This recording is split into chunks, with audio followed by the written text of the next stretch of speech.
Today, Sri Lanka marks the 10th anniversary of the ratification of the Convention on the Rights of Persons with Disabilities, also known as UNCRPD.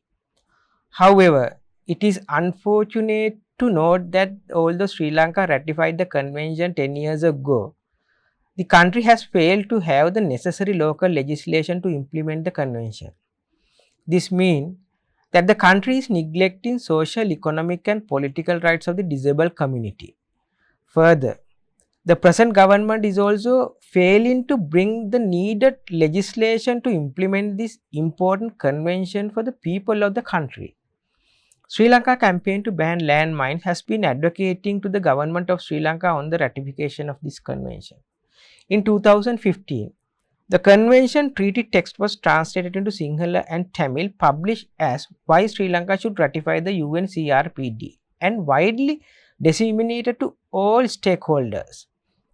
The Sri Lanka campaign to ban landmine presented this publication to the president, politician, official, civil society, the media, and the general public.